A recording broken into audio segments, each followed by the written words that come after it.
Questioning those in authority or those who have superior knowledge on a subject is not wrong. When freedom of information and transparency are stifled, then bad decisions are often made and heartbreaking tragedies occur too often on a breathtaking scale that can leave societies wondering. As an individual or group who must question authority, it should be done with grace and respect and backed up by a polite, logical argument. There is a distinction between citizens who have rights and privileges protected by the state and subjects who are under the complete control and authority of the state. Authority is required in a hierarchy of employees, the military, government, and the household between parents and their children. But there is a difference between flaunting authority and correcting those who step out of line. Ultimately, the questioning of authority is not only a good thing, it is a necessary thing. It is the backbone of freedom.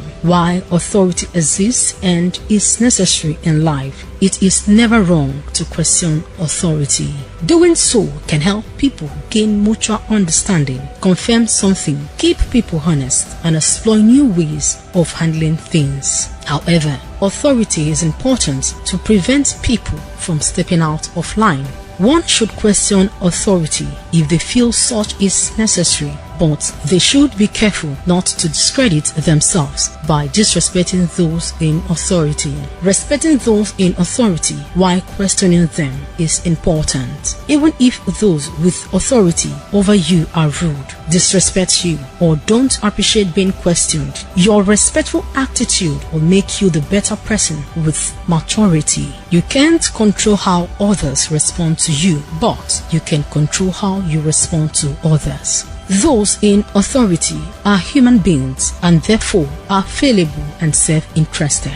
People need to question those above so they don't make mistakes that ruin lives or exploit people for their own benefit. If anyone in authority gives an order that is immoral, an individual has the right to disobey it constructively, and if an authority cannot be logically justified, dismantle it as long as one is not disrespectful or disobedient. There is no fixed time as to when citizens can question the authority. The authority of the government is there at the instance of the citizens, because in a democracy you don't get to any office or to power without the people giving you their votes. Therefore, the people also have the right to challenge any policy of government at any time they feel that policies of government are not clear to them. And if government is not offering them the satisfactory explanations, that's why you can see that people at times having risen up to the authority. They take other steps. Sometimes they go on they take industrial actions, they go on strikes, they go on protest. Those are challenging and rising up to the authority. So at every point in time, depending on what the purpose is, a citizen has the right to challenge any policy of government or anybody in authority, so to speak. To question the authority. It has always been okay to criticize very constructively. It has always been okay to hold the authority responsible for inaction or action. Anytime, any day, anywhere, every Nigerian has right to question those in authority, especially you, the pressmen, because you are the eyes and ears of the public. It is okay for citizens to question authority, but you don't question authority by daring the authority. Question authority is to call upon them to take upon that role and responsibility which they have by the Constitution to cater for the welfare of the people.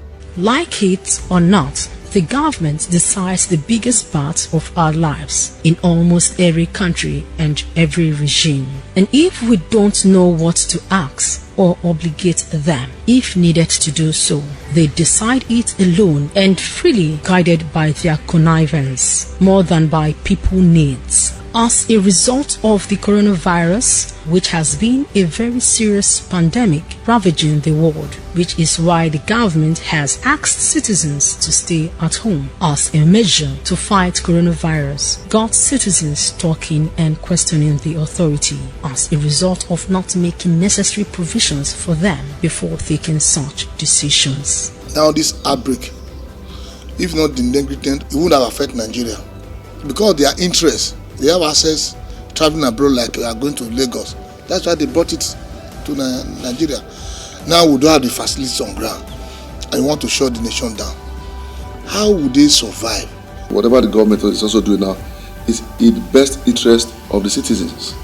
We are trying to curtail a global pandemic, something that has taken the whole world beyond measures. So you cannot.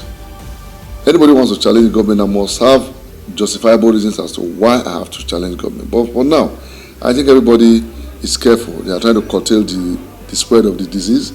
They are trying to make sure that the disease is brought within control for the overall safety of the larger population or populace. We are talking about lives here, but not just staying at home. The government need to make provision for our citizens to be settled. To settle our citizens, for them to be paid as far they have declared every citizen of this country to stay at home. The coronavirus or the COVID-19 is a blessing in disguise. You know, it had been said many often that some will die for others to live. Now, you see, it's no more surprising that no nation is accepting our so-called leaders who has refused to build hospitals and infrastructures for us and allow people to go to school free. You can have more scientists in a case of bacteria like this. This is not the first and it will not certainly be the last. I'm sure that the likes of Abi Kayari was affected by this. I'm sure that Atiku Abubakar was affected by this. I'm sure that many other prominent Nigerians was also affected. There's a common saying in Benin, Oto dede, ohun dede, egborongpa. So, whatever they were doing to feel that the world belongs to them, now they certainly now know that God have the world, the whole world in his hand. It's good for us to respect constitutional authority. It's often said that after God, what you have is government. Because when government has made an order, a directive, people are bound to obey. In the social contract theory that be enunciated, the people donated their power to the government. And that's what they say, sovereignty resides in the people. So we are giving our power to the government to rule over us. And the government, in their best interest of the people, has said, stay at home. So we should be seen to obey that instruction. Stay at home is for our self-preservation. It is not because the government is selfish or want to just punish the general public. It's asking us to preserve ourselves from the plague, that's bedeviling the nation. Out of illiteracy or, I don't know whatever term or adjective to use to qualify it, many persons are refusing to obey the directive. There are some people that will get their daily bread on a daily basis in the street. So I was wondering, how would that work if there's no provision for such an individual to stay in their home? So to me, I don't know how the government is going to curb that self-isolation when there's no provision for that individual that gets his or her daily bread on the street daily to stay indoor.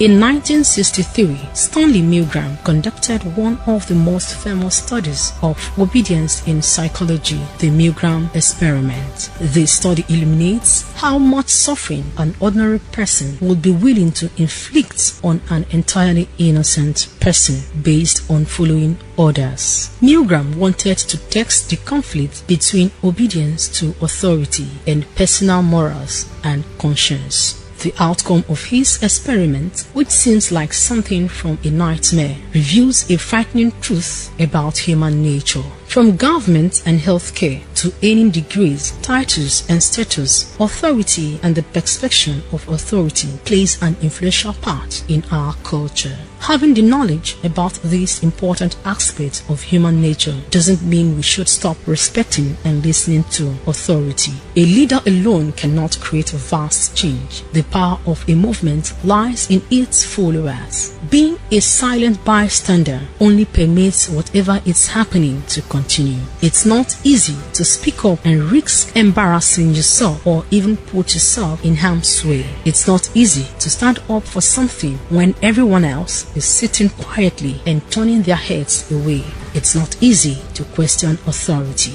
But it's up to you and me to question authority when the situation feels off. Because if we don't, who will? We have a civil society group. They will be crying. Some of them will be killed. Some of them will be humiliated. Then nobody listening. So where are we? Where are our leaders? So it's just that Nigeria is most peaceful country that we ever have in the world. This cannot happen in Western world. You cannot give what you don't have. If the authority is poor in their thinking, I think the citizens have the right to challenge them for their wrongdoings. It is very appropriate for the citizen to go into issues like talking to the government if things are not right. So in that context, we have to be up and doing when it comes to issues like maybe when we are having challenges. As long as what the grassroots people are questioning the government for is what will benefit the lot and something that will promote the well-ability of the individual, I think they have the right to put a question to the government as to why and not why not. Our questions may be for reasons to understand a person's intent, for clarification, or learning a lesson. A wise person desires to gain or develop wisdom through his or her questions. A foolish person often desires to demonstrate their rebellious attitude, ignorance, or ability to defy an authority figure. However, knowledge is power if you apply what you know. If you are in a position where an authoritative figure is requesting something that feels wrong or appears to be ridiculous, speak up. Don't be afraid to ask questions. Those in authority at all levels should ensure that those beneath experience and have a secured and stable environment to enable free trade, innovation, development and production through securing our national borders and protection against internal threats such as racketeering, intimidation, violence and corruption, and defend the country from any external threat to our way of life. They should enable the citizens of the country to better themselves in every possible way through quality education by the means of creating quality infrastructure such as housing and roads, delivering basic services like running water and electricity to each home, and telecommunication for further development in regards with education. Caroline Okunji reporting.